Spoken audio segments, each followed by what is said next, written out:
Olá, meus irmãos e irmãs de Ideal Espírita, vocês amigos e amigas que nos acompanham aqui na página Estação da Luz Espírita, muitíssimo obrigado mesmo pela sua companhia. A nossa página Estação da Luz Espírita não tem fins lucrativos, o objetivo é a divulgação da doutrina espírita.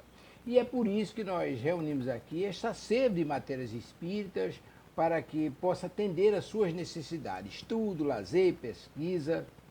Você encontra aqui na nossa página Estação da Luz Espírita os livros da codificação, obras suplementares, entrevistas, palestras e os programas da Web Rádio Estação da Luz de Natal e Web Rádio Cristo Consolador de São Paulo. Ou seja, um acervo que atenda às suas necessidades, sem fins lucrativos. O objetivo é a divulgação da doutrina espírita. E agora eu convido você para nos acompanhar na reprodução de mais esse trabalho imperdível. Muito obrigado mesmo pela sua companhia e vamos juntos!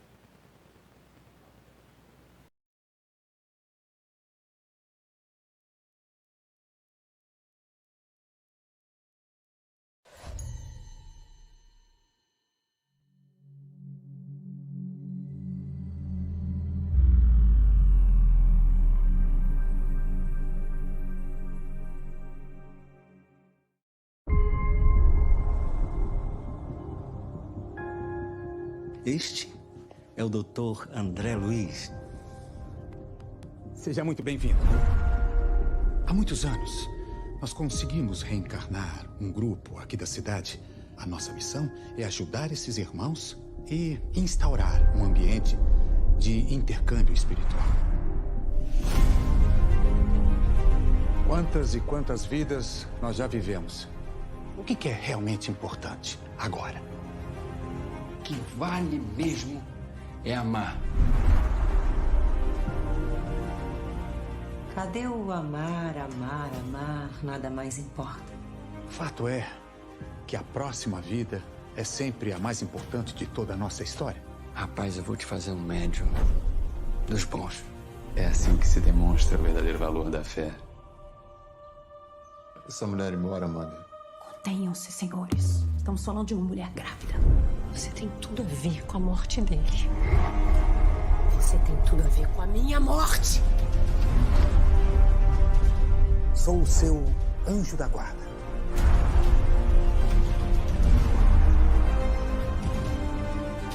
A gente ama você do jeito que é. Deus do céu. Te aceitamos. Venha comigo.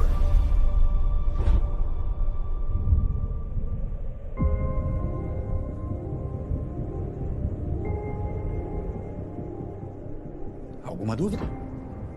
Tô mais do que pronto, mensageiro.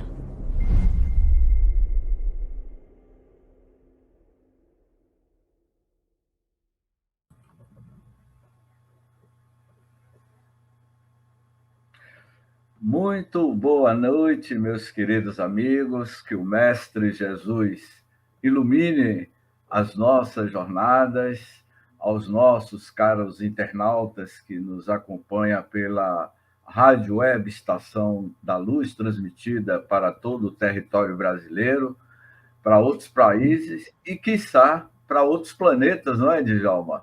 Muito boa noite também aos caros companheiros que nos acompanham pelo nosso canal Reencontro com a Vida, porque a vida é um grande reencontro.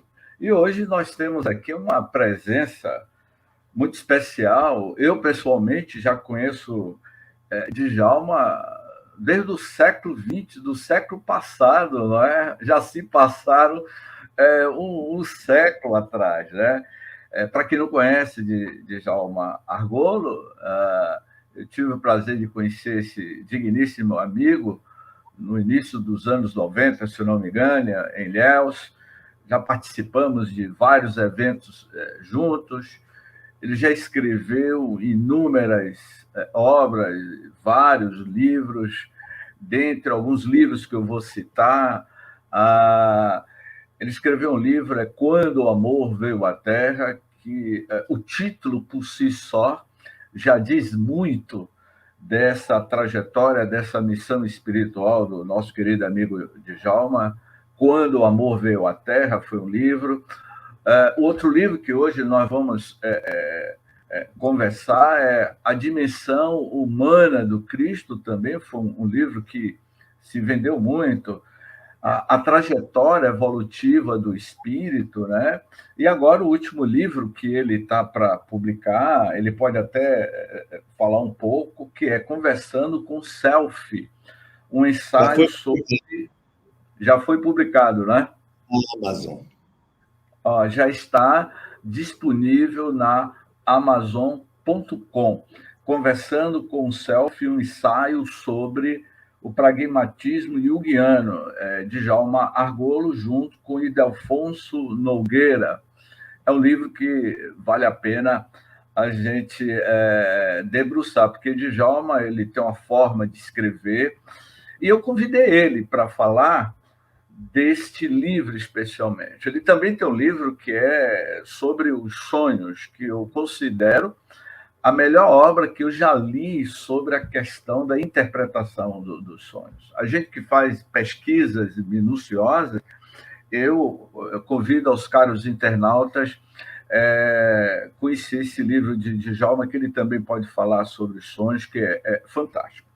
Pois bem, Djalma, a dimensão humana do Cristo. Afinal de contas, quem foi este Cristo que conviveu conosco durante 33 primaveras? Ele era um alienígena, um ser de outra galáxia, um avatar divino, o governador espiritual da Terra, um ser ultra-evoluído e que esteve conosco numa dimensão humana. Me fale, quem realmente foi este Cristo que conviveu conosco? Em primeiro lugar, eu quero dar o meu boa noite aos amigos que estão nos acompanhando e dizer que já imaginei que é uma oportunidade muito boa revê-lo, vê-lo trabalhando, continuando nos nossos ideais, divulgando a mensagem espírita, não é? Porque, para mim, o espiritismo é o maior amor da minha vida. Isso aí é algo muito interessante. Primeiro, deixa eu te fazer um apanhado rápido sobre essa minha ligação com Cristo. Eu levei um período obsidiado por Jesus. Jesus foi um obsessor terrível, porque eu lia tudo a respeito. Eu, inclusive, comecei a aprender grego koiné na época, fiz exercício de tradução, fiz uma tradução primeiro que foi o Sermão do Monte, os capítulos 5, 6 e 7 do Evangelho de Mateus. Depois eu fiz uma tradução do Evangelho de Mateus, segundo Mateus, que, inclusive, eu estou preparando para uma reedição. Fiz uma tradução do Marcos, do Evangelho segundo Marcos. E, durante muito tempo, nessas traduções, nesses estudos, o que me apareceu foi o homem Jesus. Tá? Porque nós temos dois Jesus. Temos Jesus e temos o Cristo. São dois elementos diferentes. O Jesus, como eu falo, na dimensão humana dele, ele era um judeu, um indivíduo que nasceu judeu, viveu judeu, teve como religião o judaísmo, nunca se afastou 1 milímetro do judaísmo, nunca. Inclusive, ele afirmava, como ele fez para a mulher sirofenícia, que ele não tinha vindo, que ele só tinha vindo para as ovelhas perdidas da casa de Israel. E ele criou um grupo de 12 que eram judeus. E quando ele morre, ele é crucificado, é condenado pelo Sinédrio, entregue para os romanos como se fosse um pretendente a rei. Ele volta depois, se materializa, aparece para Maria Madalena, primeiro para 2 mulheres, o que mostra como ele valorizava as mulheres, numa época que a mulher não tinha valor algum. E, finalmente, ele aparece aos discípulos. E esses discípulos continuam judeus. E, durante muito tempo, você, para seguir Jesus, você tinha que participar da Casa do Caminho. Casa do Caminho, veja bem, na verdade era Casa do Novo Caminho, porque caminho significava, à época, como seita, como uma parte dentro do judaísmo. Você tinha o caminho dos fariseus, o caminho dos saduceus, o caminho dos essênios, e agora tinha um novo caminho. E mais tarde, eles passaram também a se chamar, o pessoal que estava em Jerusalém, nessa famosa Casa do Novo Caminho, como seguidores do nome, quando o Sinédrio tentou impedi-los de falar no nome de Jesus. E eles passaram a se chamar seguidores do nome. Tá? Então, esse Jesus, os discípulos conheciam ele porque conviviam com ele, os famosos apóstolos, conviviam com ele 24 horas por dia, durante 3 anos. Tá? Você falava de quando ele morreu, de quando ele... Só que nós não sabemos quando ele nasceu. Ele nasceu entre 7 e 5 antes de Cristo, antes dele. E deve ter morrido, provavelmente, com 37 anos. É um problema muito sério a cronologia dele, porque quando foi feita essa cronologia por Dionísio Exíguo, quer dizer, o pequeno, ele fez uma série de contas matemáticas, mas ele não conhecia o zero, ele não tinha informações como nós temos hoje, ou seja, ele simplesmente tomou os apanhados de Lucas, que tinha mais ou menos 30 anos, e não sei o quê, e foi fazendo com tudo isso, usando a cronologia de Roma, aí ele chegou a um resultado. Mas ele tem uma contradição, um paradoxo imenso, porque, segundo o Evangelho de Mateus, o que acontece? Quando Jesus nasce, Herodes ainda estava vivo. Só que Herodes morreu 4 antes de Cristo. Inclusive, a contagem do tempo que Exíguo fez não tem o zero, porque o zero só foi inventado pelos hindus e só veio para a Europa na invasão dos árabes. Isso. Quer dizer, lá no século VIII. Então, você veja que tem uma série de coisas. Nós não sabemos muita coisa sobre Jesus, mas um ponto a gente sabe: ele foi judeu. A religião dele é judaica. Humberto Roden chega a dizer num dos seus livros, que eu sempre repito isso, que Jesus, se voltando à Terra, ele iria reunir os cristãos na ONU e dizer: eu quero dizer para vocês que eu não sou cristão. Já é um ponto. Porque os apóstolos não conheceram Cristo. Conheceram o Messias, mas não o Cristo, como a gente chama.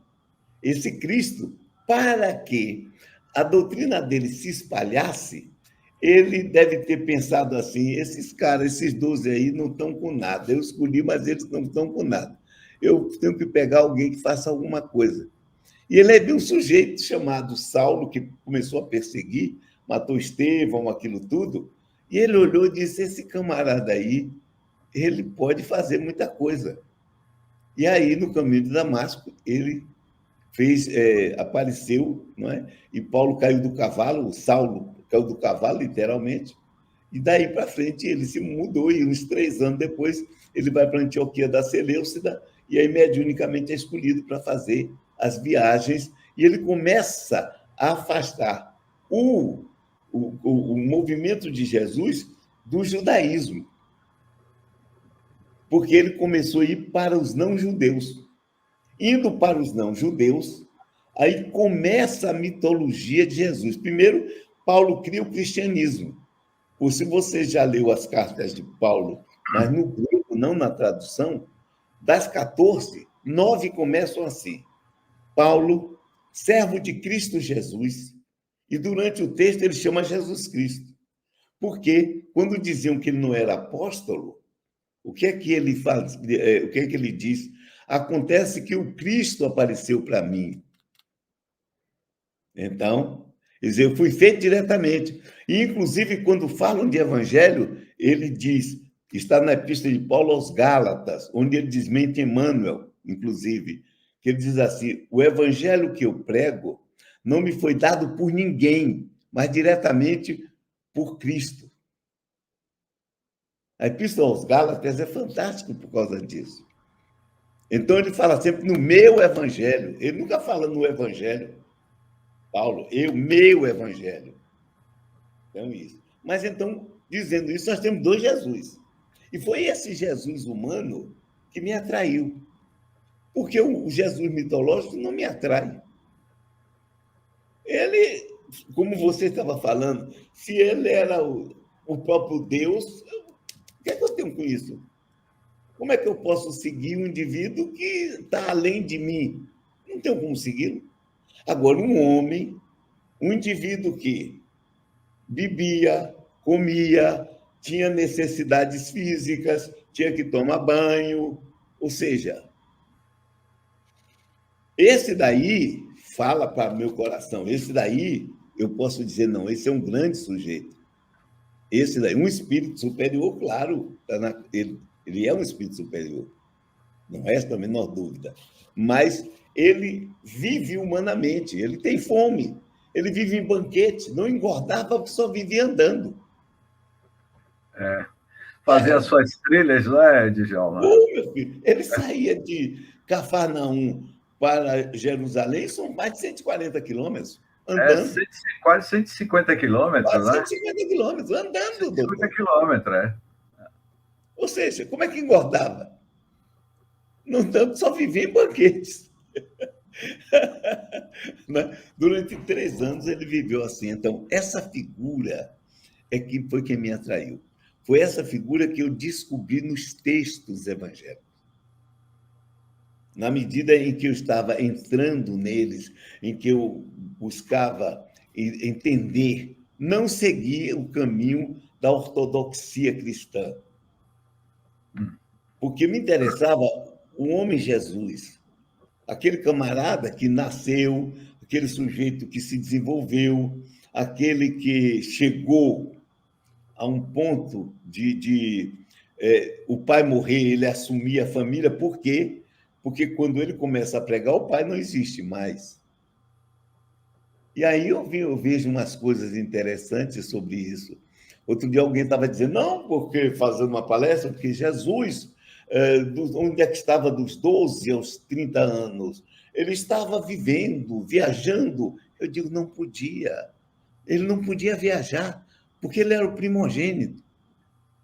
O primogênito tinha que ficar em casa, porque tinha que aprender a profissão do pai, porque a expectativa de vida na época era 25 anos.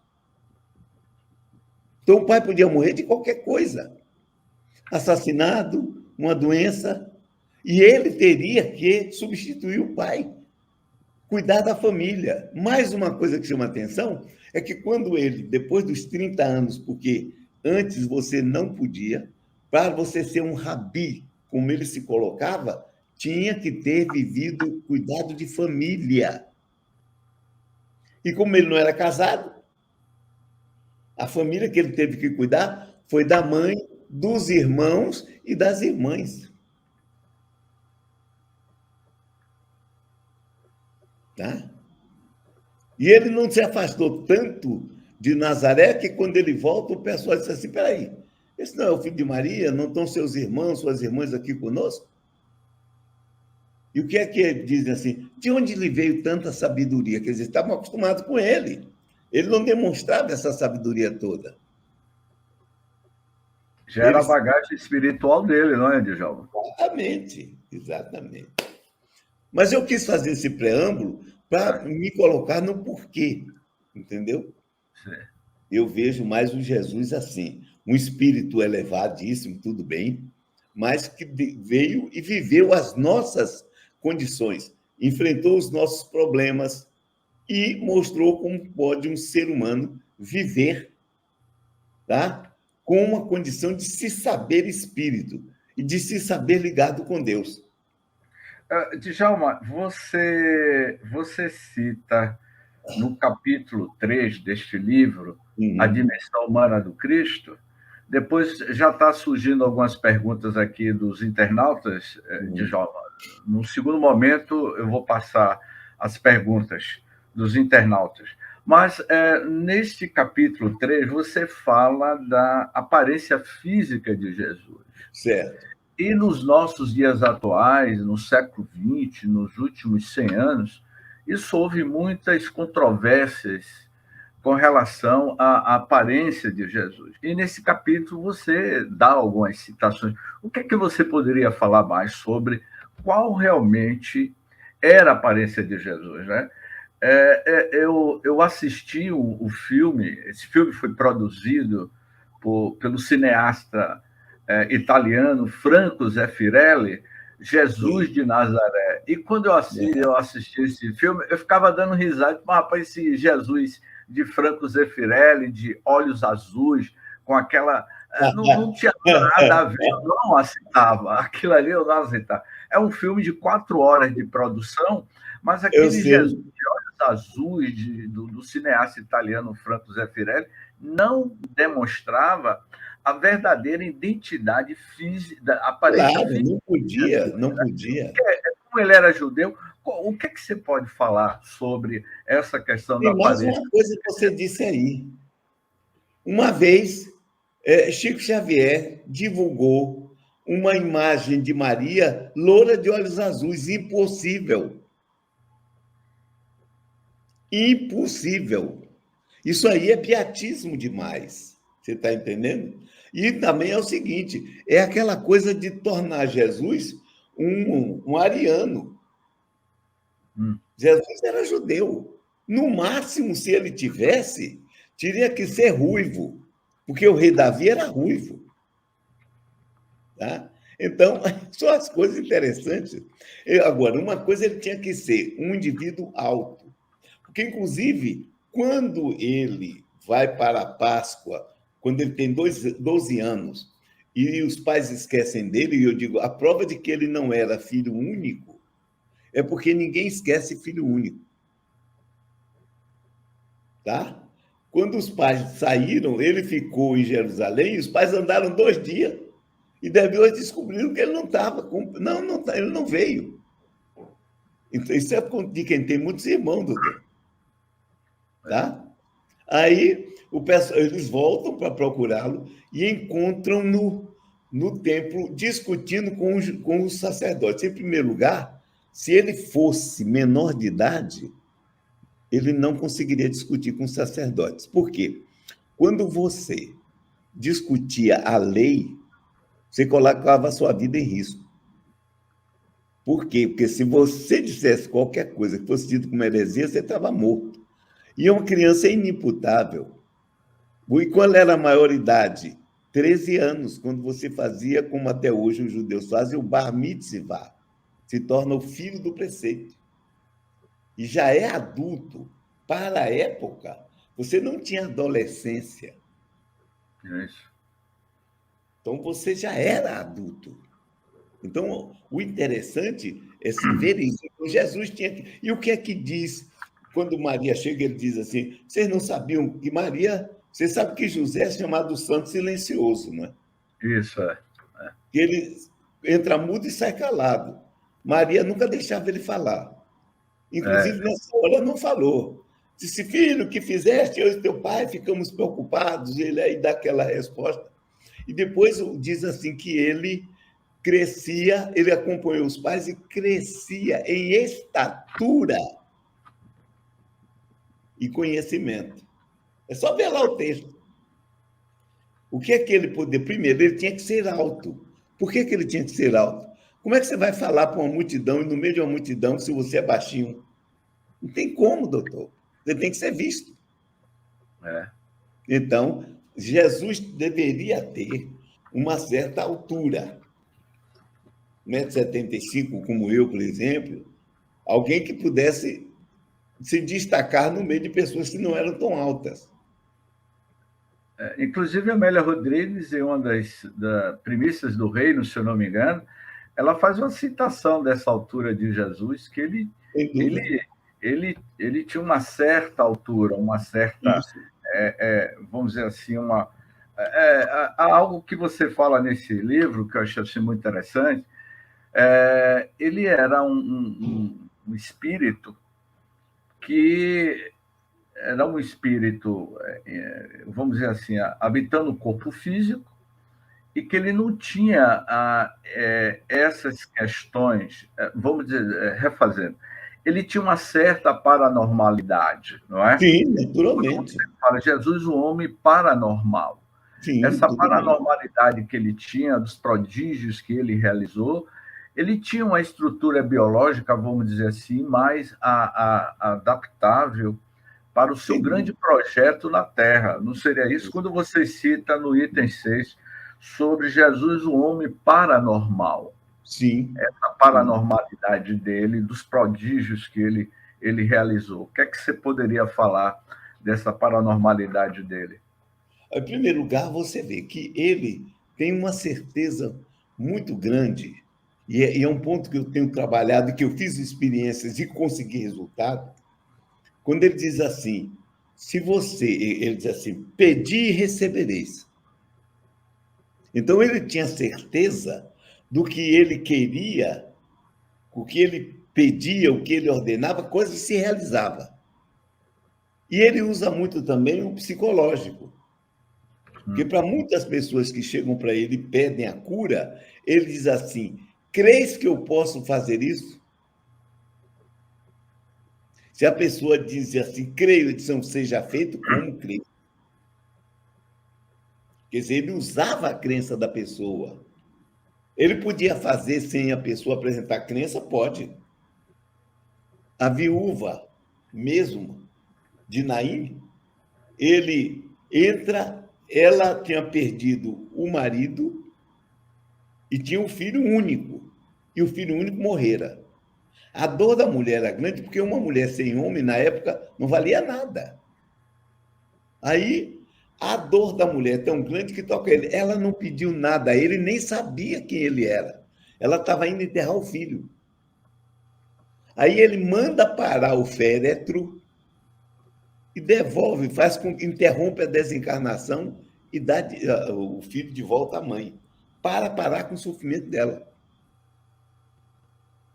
Então, você vê a empatia dele. Então, ele pode fazer quando ele quer? Sim, ele pode. Aí é que é importante. Ele, naturalmente, não só tinha uma energia muito grande, mas ele tinha uma coisa que muitas vezes nós não fazemos, porque não temos a certeza de que é possível.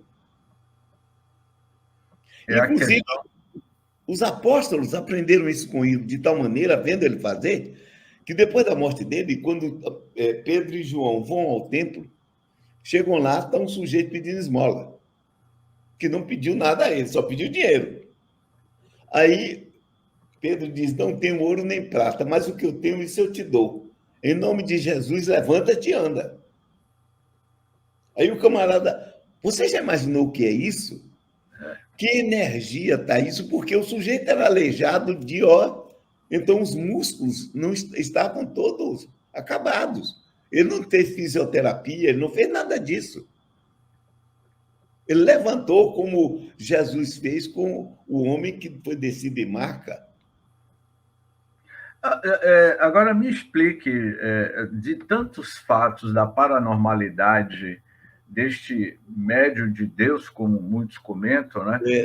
Há um fato que muito me chama a atenção. A gente que vem estudando os evangelhos, os milagres que Jesus realizava, né, que era tido como um milagre, o cego de nascença.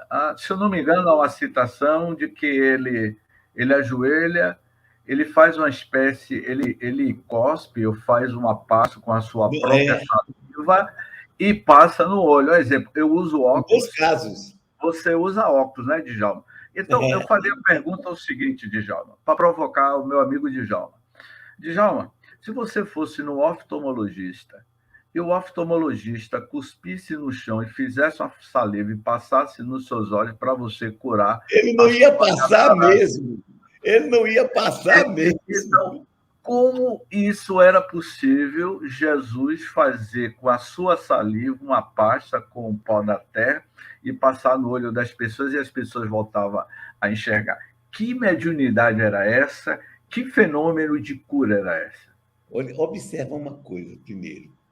À época, haviam muitas crenças, como você tem hoje, muitas crendices. O sujeito acha que se pegar um cristal e botar em casa, está afastando energia negativa. Pelo amor de Deus, afasta energia de nada, entendeu? Então, um cristal eu boto aqui na minha frente, outro pega aquela planta de espada de Ogum, bota na frente para afastar ao invés de... É cada crença. Eu vi Valdo Vieira com uma barba branca enorme, que era para proteger os chakras. Eu digo, meu Deus do céu. Aí eu não entendo. Haviam muitos remédios que, à época, ninguém sabia de micróbio nem de nada, né? Então, nessa coisa, primeiro, o homem queria enxergar. Né? Aí Jesus diz, tudo bem. E manda ele se lavar. E tem um caso interessante. Antes dessa história, quando vem o homem, os apóstolos perguntam, quem errou para ele nascer assim? Os antepassados dele, os pais dele? Ele? Jesus disse, nenhum. Ele nasceu assim para a maior glória de Deus. Isso daria, eu tirei um bocado de raciocínio em torno disso. Tem muita reencarnação que você tem, você não está pagando nada. Você pode, não posso nascer cego? Sim. Digamos que você é um espírito e tratou de muita gente cega de nascença, e você diz, peraí, se eu fosse cego de nascença, como eu reagiria? E você pode dizer, eu quero nascer cego de nascença para ver como é que eu vou reagir. Então, Jesus disse, ninguém pecou para ele nascer assim. Aí, aqui Jesus chama ele e manda ele se lavar. Tanto que ele não sabia quem tinha curado ele. Ele não pediu a Jesus para ser curado. Jesus deu uma demonstração. O que você vê é isso, uma demonstração. Como ele fez com o surdo-mudo. O surdo-mudo que pediu a cura para ele, eu acho interessante que deve ter pedido assim, ó, quero falar, porque ele era surdo. Ele era mudo porque era surdo. Aí, Jesus leva ele para fora do lugar onde está, e aí diz para ele, bota os dedos no ouvido dele e manda ele botar a língua para fora. Eu fico imaginando, Jesus botou e devia ter dito, ó, faz assim, ó. Aí ele cuspiu na língua do sujeito, ele falou. Eu digo, eu também falava. Que porcaria! Então, mas observa isso, o seguinte, até hoje existem crendices em certas coisas, inclusive na saliva ser curadora. Você tem um caso, tem o caso de Chico, que pequeno, a tia mandou ele lamber a ferida do primo. E isso no candomblé é muito... Eu já vi, inclusive, sujeito escrevendo sobre o candomblé mostrando isso. Fazerem isso. Então, havia isso. Agora, claro que não era isso que curava. O que curava era alguma coisa a mais. Primeiro, a energia, a certeza que Jesus tinha de tudo aquilo que pedirdes, crendo que já recebeste, será feito. Na doutrina espírita, inventaram alguns espíritos malucos aí, que é preciso ter merecimento, porcaria nenhuma, não precisa de merecimento nenhum. Eu escrevi um livro chamado Ensina-nos a Orar, onde eu conto uma série de experiências minhas de pedir, inclusive na hora que eu estava morrendo de raiva, e a coisa acontecer. Então, não é preciso. Jesus diz isso, Jesus não diz, precisa nada, ele não precisa de nada, você tem que apenas querer. E, em cima disso, eu fiz experiência e consegui, inclusive esse livro que você citou, conversando com o Selfie, é um trabalho em cima desse, porque eu e o Idelfonso, que tem doutorado e é da Universidade de Trondheim, na Noruega, ele fez um trabalho, eu e ele fizemos um trabalho, e ele viu como o fato consegue acontecer, como você consegue mudar a vida, transformar a vida em vários sentidos, usando isso. Então, Jesus, além de ser alguém que conhecia, porque, veja, o que é que diz o livro dos Espíritos sobre o Espírito? Tem um princípio inteligente, mas quando Kardec e os Espíritos falam na estrutura do ser, o que é que eles falam? Você tem espírito, perispírito e corpo. O espírito não precisa mais encarnar. E quando perde o perispírito, ele se transforma em espírito puro. Então, o que é que nós somos? Experiência desse princípio espiritual, o princípio inteligente.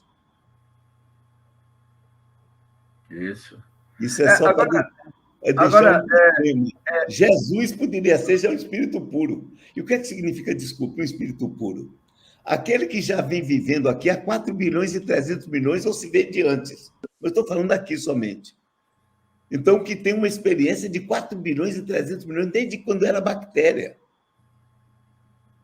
Então, nós temos recursos que nós não imaginamos. E não usamos porque não imaginamos. Jesus, com a condição dele de despertar isso, ele vai e diz para o sujeito, para ele ficar bom, e ele fica. Levanta-te e anda, ele levanta e anda. Estende a mão e a mão fica boa. Porque também não deve ter só ele. Ele deve estar sendo acompanhado por técnicos espirituais, por espíritos que podiam fazer isso. Ô, Djalma, um exemplo. A aura do Chico foi fotografada por equipe de cientistas da NASA e eles identificaram que o campo de luminosidade do médium Chico Xavier era de aproximadamente 10 metros quadrados, segundo os relatos da época. Então, imagine a luminosidade de um homem como Jesus. Então, ao escrever esse último livro, Conversando com o Self, o que é que você poderia... Eu vou fazer essa pergunta para depois a gente já ter algumas perguntas aqui dos internautas. Perguntas, isso, inclusive, muito interessantes, viu? Eu também estou vendo mais aqui. Tem umas perguntas aqui que é muito interessante para a gente comentar. Conversando com o Self, o que é que você pode falar do Self deste Jesus, deste Cristo? Veja bem, ele, para reencarnar, ele deve ter recriado o perispírito. Porque ele, naturalmente, não deve precisar mais disso. Tá? Então, teve que recriar o perispírito para poder se ligar a um corpo. Tá? Para poder renascer, tá? Para passar por todo o processo e chegar até aqui. Então, nós temos que ver isso. Então, ele teve, porque provavelmente ele não precisava mais disso. Falam, tem umas coisas. Eu não gosto muito de certas lendas, porque você não tem como comprovar. Um espírito diz que já levou 1000 anos descendo para poder encarnar. Ele tem que provar para mim. Eu não vou acreditar somente na palavra dele. Por que eu tenho que acreditar na palavra dele? Tenho que acreditar na palavra dele, coisa nenhuma. Eu não sei. Agora, para reencarnar, ele tinha que ter uma condição perispiritual criada. Como foi, não sei. E ele se estabelecer, se liga a um corpo e vai conviver. Só que ele tem uma sabedoria interna, porque nosso corpo tem uma herança que a gente não percebe. Você vê, por exemplo, uma lagartixa, quando um bichinho vem de lá e vai comê-la e pega o rabo, ela solta, mas depois o rabo cresce. Já tem havido crianças que perderam a falange do dedo e ela voltou a crescer. Ou seja, nós temos elementos internos de recuperação que nós não usamos. Tá? E, inclusive, às vezes acontece fora... Eu atendi uma vez uma mulher que ela tinha insistido com o namorado para levar ela na casa de uma tia para levar um bolo. E ele tinha uma moto, e ele não queria sair, ela insistiu, e aí, quando ela saiu com ele, um carro bateu na moto, ele morreu, e ela queimou a perna no cano de descarga da moto. Bom, ela fez todo esse tratamento, levou 1 ano e tanto, e a ferida não fechava. E ela foi na Soceba, quando eu era presidente da Soceba, numa reunião minha, e ela chegou, já estava para começar a reunião, ela queria contar o caso dela, eu digo, não precisa, porque eu vou começar agora, mas eu vou lhe atender, depois a gente conversa. E na hora que ela entrou para ser atendida, porque é o meu método de trabalhar, eu não boto lá fora, não, ele entra e vai ver o abacaxi dele. Aí ela entrou, uma médium que não conhecia, incorporou o noivo e disse para ela que ela não teve culpa nenhuma, porque ele estava no momento mesmo de desencarnar, etc. Sabe o que aconteceu? 15 dias depois, a ferida estava fechada. Por que não fechava? Porque a culpa não deixava. Ora, mas é um fenômeno natural, você tem uma ferida, o corpo age. E o que é que estava impedindo? Da mesma forma que impedia da ferida fechar, pode também fazer o quê? Pode criar uma condição de mudar, de transformar. Mas diga. Bom, nós já temos aqui umas 4 perguntas, né? Vamos lá. Então, vamos lá. A última é a que Luzineide está fazendo. Boa noite, Luzineide. Mas a pergunta de Aloísio Moraes, Caminho do Sol, de Petrolina, Pernambuco. Ele diz assim: apesar de mais de 2000 anos e uma grande divulgação, Jesus de Nazaré ainda é desconhecido por mais de 70% da população do planeta. Por que isso acontece? O que é que você poderia... É isso mesmo, Djalma? Claro. Hoje, 70% da população da Terra desconhece. Não pode não ser o número exato, 70%. Mas você tem milhões, bilhões de pessoas na Ásia inteira que nunca ouviram falar de Jesus, mas ouviram falar de Buda. O que nós temos que ver é o seguinte: o que acontece quando vem Jesus? A grandeza de Jesus não está em muitas coisas que se falam. Está no quê? Se você observar todos os indivíduos que foram reformadores religiosos, eles viveram muitos anos. Buda viveu muitos anos, se preparando, inclusive, para chegar depois a um ponto em que chegou.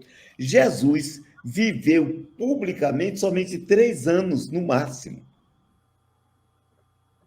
E entre 3 anos, ele fez uma mudança, uma revolução tão grande que o próprio Império Romano foi, depois de 300 anos de perseguição, teve que aceitar o movimento dele, que já era o cristianismo de Paulo, não era o movimento dele no sentido...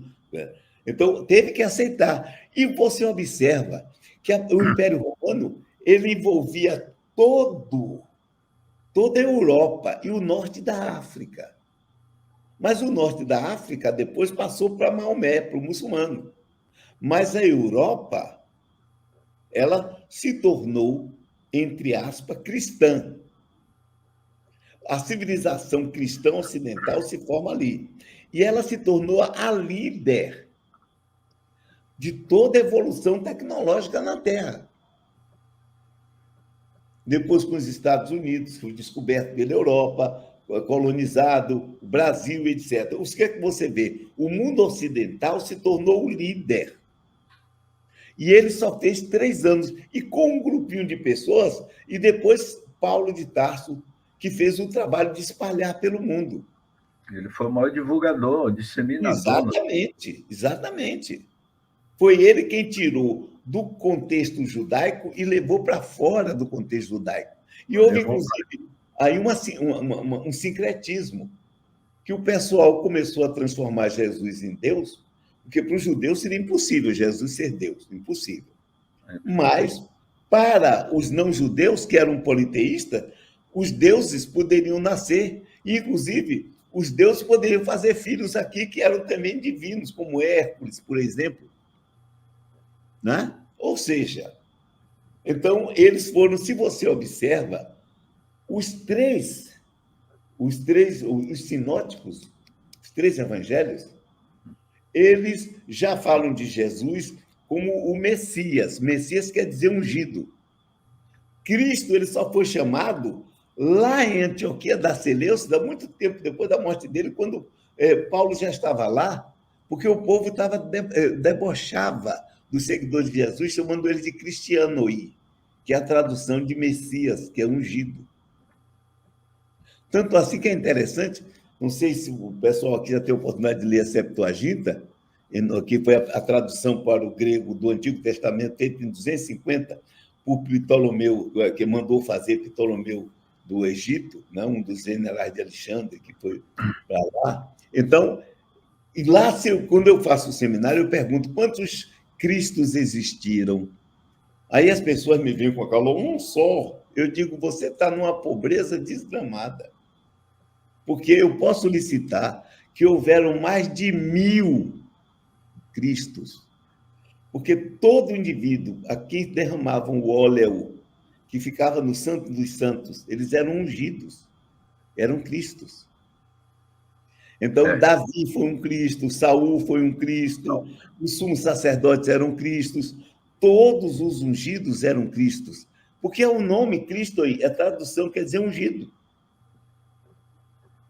Né? Jesus então, teria sido um Deus. Não? Djalma, de certa forma, você já estava até respondendo a pergunta de Luana Alves, do Rio, né? Quais os reais motivos por que os judeus não aceitam Jesus como Messias? E hoje a gente vê hoje essa questão aí em pauta, né? Dessa... A Septuaginta está aí. Pois é. Muito obrigado, Tavares. Né? Tavares aí nos bastidores. Ele, com 62 anos, está muito conectado com as redes sociais, viu, Djalma? Ótimo. Então, por que hoje, Djalma, os judeus não aceitam Jesus como Messias? Primeiro de tudo, porque ele não foi admitido como Messias por toda a comunidade. Porque o Messias, pela crença, para os essênios, por exemplo, para algumas pessoas, viriam 2 Messias. Tanto que João Batista mandou perguntar se ele era o Messias ou se teria que esperar um outro. E ele diz o seguinte, né, que mostra o que estava fazendo. Se esperava um Messias guerreiro e um Messias sacerdote. Tá? Ora, Jesus não foi guerreiro, pelo contrário. Ele pregava que se devia amar o inimigo. Como era que um povo como o judeu, que briga há 4.000 anos ali no Oriente Médio, ia aceitar você amar o inimigo? É você dizer para um judeu hoje que ele tem que amar o cara do Hamas, hein? Mas Jesus dizia que sim, que tinha que ser. Tem que amar. Por que você acha que Jesus foi morto? Por causa da doutrina herética que ele pregava? Esse é um problema sério. Então, eles não aceitam porque eles estão esperando que chegue esse Messias. Inclusive, você fala no último capítulo do livro, né? Jesus, o homem que amava. E ele foi crucificado por conta disso, não é? Tem a menor dúvida. Né? Tem mais 2 perguntas. A última pergunta, eu vou deixar a última pergunta de Hugo Abreu, que eu quero discutir mais com vocês sobre essa pergunta de Hugo Abreu. Mas se a pergunta é de Luzineide, coloque aí na tela, Tavares. Luzineide, quando você se refere a pedis e obtereis, você se refere à fé ao pedir, à força de querer impedir? O que é essa fé? Afinal de contas, o que é o poder da fé? Essa fé pode remover verdadeiras montanhas? Verdadeira. E quando Jesus fala, não fala no sentido figurado, não. E ele fala num momento específico que a gente pode abordar isso. O problema da fé, se você abre, por exemplo, o livro Nosso Lar, tem um espírito lá maluco chamado Lísias, que um dia, falando com André Luiz falou sobre a mãe, ele disse assim, sua mãe tem querido tal, e se você pedir, ela vem, aí ele disse, então vou pedir, vou orar, e ela vai vir. Aí ele vira e disse assim, mas para você receber, tem que ter merecimento justo. Mentira dele, não tem que receber nada disso. Por quê? Porque, inclusive, eu já fiz experiências desse tipo, aliás, sem querer fazer experiência, viu o que aconteceu? No meu livro, Ensina-nos a Orar, que eu escrevi a pedido de um amigo que era presidente da Federação Espírita do Ceará, né? Bem-vindo, Melo. Aí eu conto um fato. Eu estava recém-casado com a minha mulher, que depois morreu. Ela teve um AVC e morreu. Já depois de 23 anos nós estávamos casados. E durante o período, ela entrou num processo de depressão. E eu comecei a trabalhar. Na época, eu trabalhava muito com hipnose, com magnetismo e da reunião mediúnica. E aí, nós estávamos um dia e ela me pediu para ir assistir uma peça do Ziraldo, 2 numa banheira. E era no passeio público, no Teatro Vila Velha. Eu liguei para lá para saber quanto custava. Disseram na época, custava 5 cruzeiros a entrada, foi o que me disseram. Era a última semana, eu não ia muito em teatro, nunca tinha essa coisa, então, quando chegou na sexta-feira, tiramos dinheiro, porque na época você não tinha cartão de crédito, não tinha nada disso. Tá? Tiramos dinheiro para fazer as feiras, para coisa para dentro de casa, e aí pegamos um táxi à noite, eu morava na Estrada da Liberdade, e aí fomos lá para o Campo Grande, para onde o governador morava à época, o passeio público. Entramos, quando eu cheguei lá, era domingo, era o último dia. E ela, minha mulher, eu brinco que ela era muito limpador de para-brisa. Estou bem, estou mal, estou bem, estou mal, estou bem, estou mal. Então, ela tinha feito uma expectativa muito grande.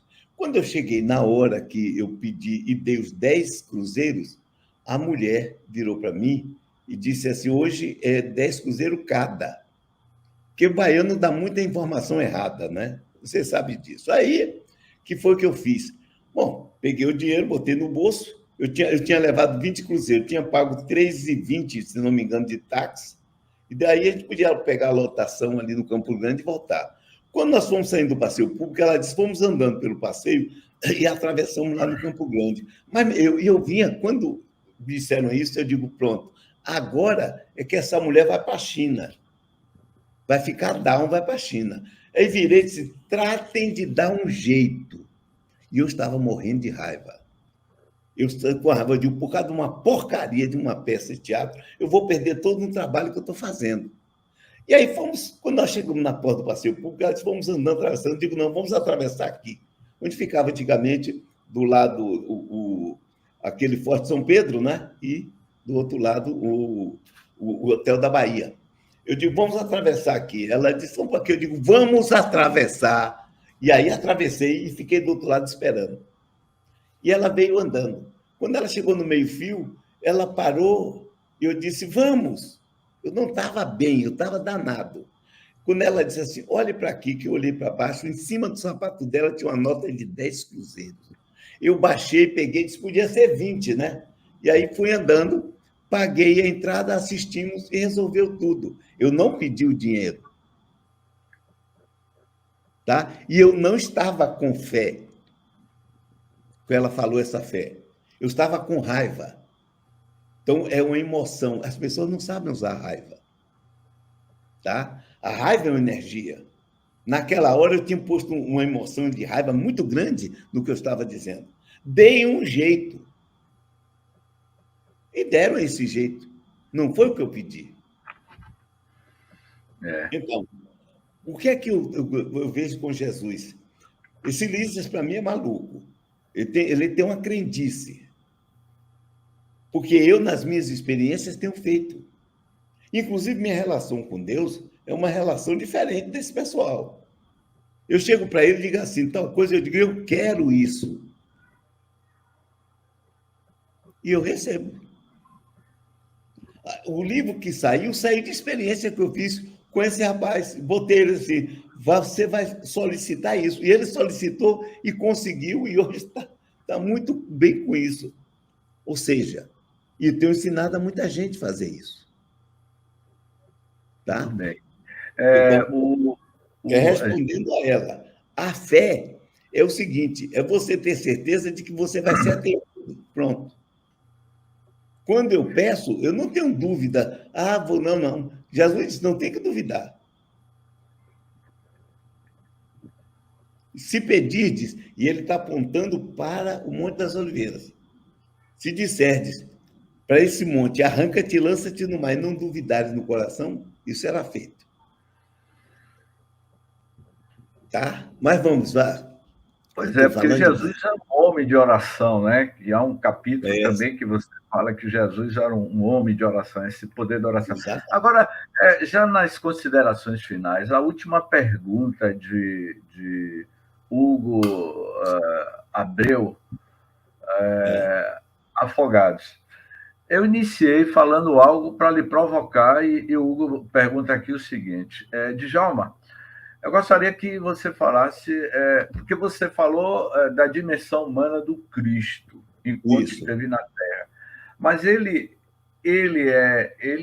exerce essa função de diretor espiritual do sistema solar, quando a gente poderia dizer que esse Cristo, esse ser, esse espírito puro, André Luiz, no livro Evolução em Dois Mundos, ele vai dizer que existe os espíritos chamados de co-criador em plano maior, que são esses espíritos que já atingiram uma evolução maior. Que não são apenas terrestres. Isso que eu quero saber. Jesus seria um ser extraterrestre? O governador planetário? Um espírito que se desenvolveu possivelmente antes da Terra se formar. Pode ser isso, tudo bem. Mas eu não tenho essas crendices de achar que é o governador da Terra, que é isso, que é aquilo. Tá? Porque, se for assim, nós temos também muita empáfia. Achamos que é porque é nosso, ele seria isso. Então, o asiático pode dizer que Buda é o governador da Terra. Da mesma forma que nós transformamos Jesus em Deus, eles transformaram Buda em Deus, Buda que nem acreditava em Deus. Buda era ateu. E na vez que perguntaram a ele sobre karma, ele não falou nada. Ele nunca disse nada, nunca se manifestou. Mas os seguidores dele criaram, como os seguidores de Jesus, colocaram ele como Deus. Só que o nosso movimento é um movimento que vive a reboque do cristianismo. Apesar do cristianismo ser um antagonismo. Essa história de dizer que o espiritismo e o cristianismo redivivo não é verdade, porque são duas doutrinas antagônicas. Basta ver o que tá? São antagônicos. Tá? Então, a gente não pode fazer uma assimilação. Então, nós estamos ouvindo espíritos que são cristãos, que viveram como cristãos desde o Livro dos Espíritos. Você vê isso. Quem são os espíritos que auxiliaram?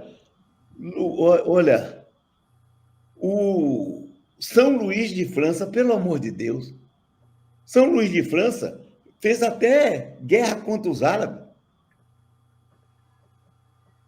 E ele era mentor da Sociedade Parisiense dos Espíritos. Santo Agostinho. Se você quer mais cristão do que isso... Então, se você pegar o prolegômeno, você só tem dois que não são cristãos ali. Sócrates e Platão. Sócrates e Platão está na introdução. Se você pega o Evangelho, eu traduzi o Livro dos Espíritos, traduzi o Livro dos Médiuns, e o Evangelho, eu, como Ana Caetano de Portugal. Traduzimos o Evangelho. É um livro católico. Inclusive, eu outro dia, fazendo uma palestra, eu derrubei o que um espírito estava escrevendo lá. A dor é uma bênção que Deus envia para os seus eleitos. Eu digo, então, não quero ser eleito de ninguém. Não quero ser eleito de Deus, não. Me esqueça, Deus, me esqueça. Porque se eu sou eleito dele, ele vai mandar dor para mim? Que negócio é esse? São coisas que não vão para mim. É contraditório, né? Porque acho que a dor... Leon Denis, em uma das suas obras, O Problema do Ser, do Destino e da Dor, há uma citação de que a questão da dor é você. Né? Eu já tirei essa palavra do meu vocabulário, o castigo. Deus não castiga, é você. Deus castigando? Quem é que estava castigando a moça que estava com a ferida um ano e tanto que não fechava? Era Deus? Djalma, tem um livro, é um livro fino, no máximo umas 30 páginas de Emmanuel, Pensamento e Vida. No primeiro capítulo desse livro, ele diz assim: o pensamento cria a vida que procuramos. E claro, você é o que você pensa. Não é? E eu acredito, inclusive, aí, que ele melhorou muito. Quando ele escreveu aquele livro, ele tinha melhorado muito, evoluído. Não, porque se você pega o primeiro livro dele, de mensagens, Ele diz que médium nasceu para sofrer. Médium não é para ter nada de alegria na vida. Ele evoluiu. É como todos nós, escritores, né? A gente vai Como mudando. ele também evoluir. Eu me lembro que uma certa feita você me falou, não sei se eu posso dizer aqui, está Pode. sendo gravado aqui para o Brasil inteiro, mas eu me lembro que eu tive uma vez eu fui você morava ali na Paralela, no condomínio Amazônia, né? Na Amazônia, condomínio Aí Amazônia. eu perguntei, eu fiz uma certa pergunta a você na época, que era uma dúvida que eu tinha, né? Eu disse, olha, James, eu já tive encarnação que eu já fui outro escritor, não foi? Não sei se você lembra disso, não é? E que certamente de lá para essa sua atual existência, a gente vai mudando. Nessa eu mudei. A minha visão espírita hoje não tem nada a ver com como eu comecei. Eu tenho 66 anos de espiritismo. Nos meus 84 anos, 66 são de espiritismo. Eu entrei nos 18 anos no espiritismo. Então, eu mudei muito. No entanto, na época, eu aceitava muitas coisas que se dizia. Eu li André Luiz. Hoje, quando eu estou fazendo na Marce, toda segunda-feira, uma leitura crítica, analítica e crítica dos livros de André Luiz. Já vamos terminar na próxima segunda, No Mundo Maior para entrar em libertação. Tá? E aí eu vou mostrando ao pessoal, em primeiro lugar, você pega o livro eu estava vendo aqui, são 75 anos que tem o livro O Nosso Lar. 75 anos. Olhe bem, quando você vê lá, tem casos, os espíritos vão para lá, para o mundo espiritual, com a visão que havia aqui, os mesmos conceitos que tinham aqui, tá? E aí, se você olhar bem, a forma como eles tratam certas coisas, principalmente na área sexual. Se for assim, meu irmão, hoje em dia, todo mundo está desencarnando e indo para o umbral, porque vai ficar lá, morando. No Mundo Maior, ele conta a história de uma moça que a mãe estava doente e ela costurava para pagar a conta da mãe, do que a mãe estava doente, as contas de médico, de hospital, mas não estava dando jeito. E ela, como cantava bem, ela foi para um cabaré e começou a cantar, só cantar. Aí ela já é tratada como uma pessoa que tinha caído. Depois ela teve um caso com um sujeito, um tal de um Paulino. Então ela já é tratada como desclassificada. Eu digo, irmão, hoje em dia ela estaria muito... Ela seria uma santa de muita coisa que a gente conhece. Porque depois de 75 anos da publicação do livro Nosso Lar, eu também confesso a você que, ao longo da minha vida,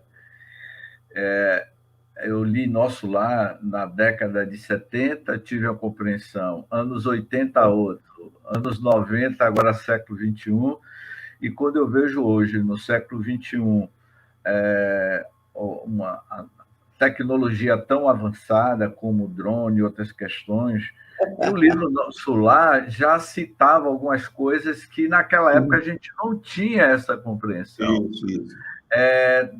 Porque eu diria assim, Djalma, que é pura tecnologia mesmo. Ali é. O Nosso Lar, essas colônias espirituais ultra evoluídas, elas utilizam... Mas primeiro, eu não vejo essa evolução, não. Eu estou com o André Luiz Peixinho. André Luiz Peixinho diz assim, ó, quando eu desencarnar, só vou passar em Nosso Lar 2 horas na União Divina, no Ministério da União Divina, para me despedir do pessoal e ir embora, porque se o meu homônimo, que era sem vergonha, cachaceiro, bruto, não fazia nada para ninguém, fez um problema com a empregada que virou prostituta por causa dele, do caso que teve com ele. Ele disse, eu que não fiz nada disso, vou passar direto.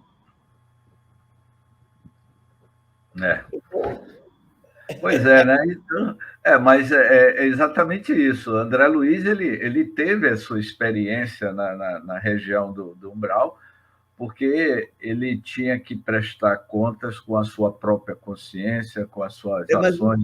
Você falou um ponto aí, desculpe. Interessante. Você notou que ele não é agredido por nenhum dos monstros que aparecem a ele? Volte e releia para você ver. Ele é que tenta atacá-los.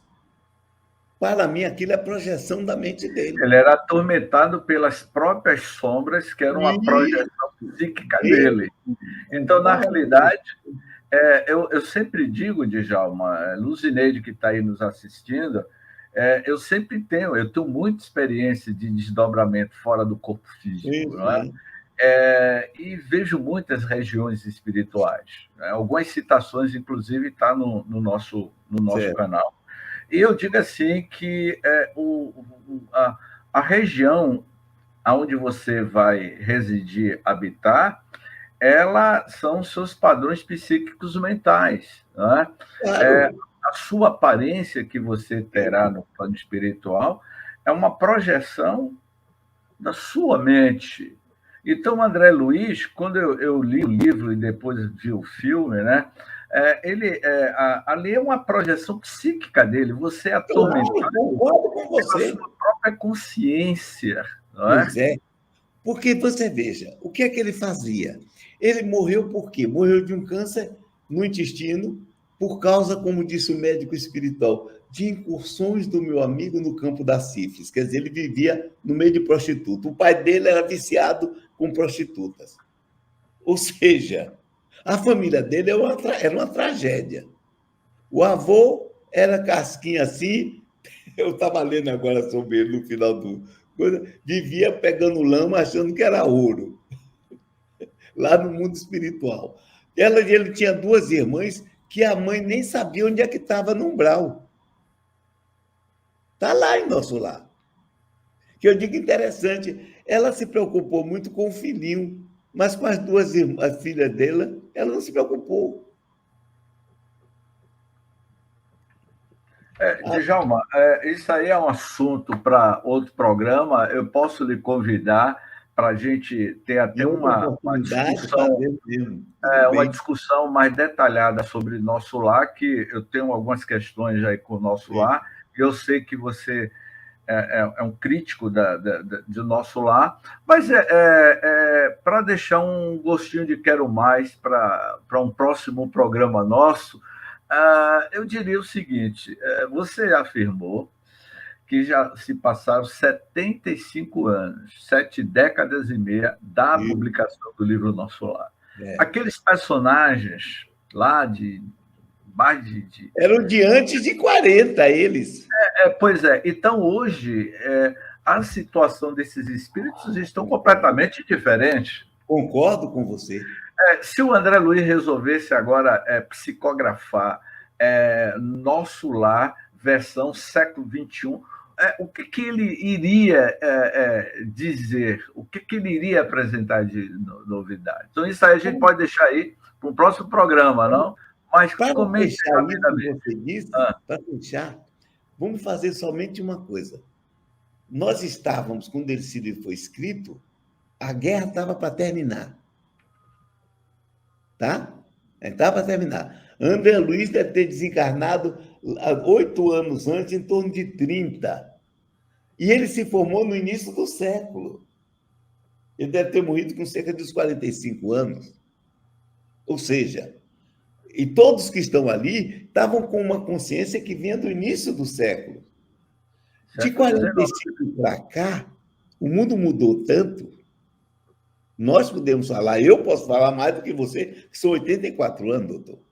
Você tem a idade de minha mãe, né, Djalma? 84 anos. Né? Pois é. Eu tenho 84 anos, então eu posso falar, porque eu sou testemunho ocular da história. E como eu sempre fui, nosso lar que você está lendo, minha mãe leu para mim quando eu tinha 8 anos de idade e me explicou. Os livros de André Luiz, ela lia para mim. Quem me fez ler muito foi minha mãe. Então, veja, eu tenho um conhecimento dele que vem dessa época. E depois lendo como espírito. No início, para mim, aquilo era a verdade. Depois eu comecei a questionar e verificar o seguinte: aquelas pessoas estavam acostumadas com coisa do início do século. Hoje, estou com você. Deve ser completamente diferente. Inclusive por causa dos costumes. Quando você chega em 1953, que inventaram a pílula anticoncepcional, houve a libertação feminina. Então, completamente diferente do que era na época de 40. Quando uma mulher namorasse 3 pessoas, já era chamada de vassoura. Então, para com isso. Né? Então, mudou muito lá, eu estou com você, mudou demais. Muito. Então, voltando para a gente dar uma finalizada com Jesus, hoje em dia, inclusive, muitas colocações de Jesus, as básicas e fundamentais, elas continuam valendo. Mas a gente tem que se lembrar que temos que atualizar. Tá? Agora, e que nós não aprendemos uma coisa que ele disse: amar ao próximo como a si mesmo. Qual é o importante desse amar ao próximo? É a si mesmo. Se você não se ama, você não pode amar ninguém. Você pode fazer fazendo caridade para todo mundo, mas se você não se ama, como é que você vai amar os outros? Isso aí para deixar mais um grilo na cabeça do povo, porque eu só vi como Jesus disse assim: eu não vim trazer a paz, mas a espada. E vim tocar fogo à terra e estou doido que ela arda. Eu também estou assim, viu, bicho? Gente, nós tivemos o prazer de ter esse 1h10 aí de bate-papo com o Djalma, mas vamos marcar aí um próximo programa, até para Djalma falar sobre Nosso Lar, ou então esse último livro que ele escreveu, Conversando com o Self, um ensaio sobre o pragmatismo junguiano. Eu acho que vale a pena a gente acessar o site do Amazon.com e adquirir esse livro. Pelo que eu já li de algumas obras de Djalma, realmente ele faz um excelente aprofundamento. As suas considerações finais, Djalma? Em primeiro lugar, eu quero dizer ao pessoal que eu estou colocando a minha visão. Eu estou com Kardec, quando ele diz, nas iniciações dele ao Espiritismo em obras póstumas, ele diz o seguinte, que todos os espíritos, do menor ao mais elevado, eles têm pontos de vista, não têm a verdade. Para mim, não existe espírito nenhum com verdade. Espírito está superior. Eu digo, superior em quê? Por exemplo, eu tenho um amigo, esse meu amigo mesmo que escreveu o livro comigo, ele é doutorado em engenharia química. Ele é superior a mim em engenharia química.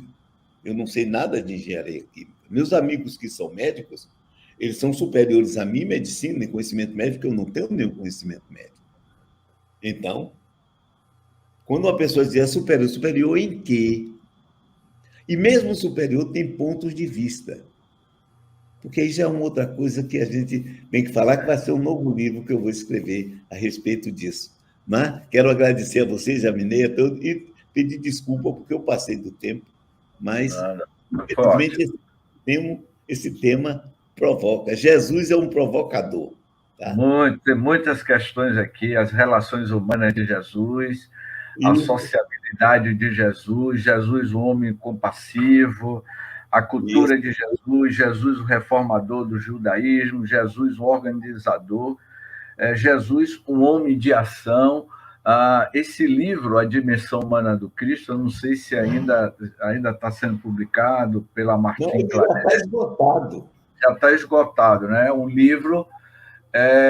É um livro que eu recomendo, porque Djalma, ele apenas aqui deu algumas pinceladas, mas mostra exatamente a parte humana deste Cristo que conviveu conosco, né? Então, mais uma vez, eu agradeço a participação do nosso amigo Djalma Argola, aos amigos que formularam as perguntas.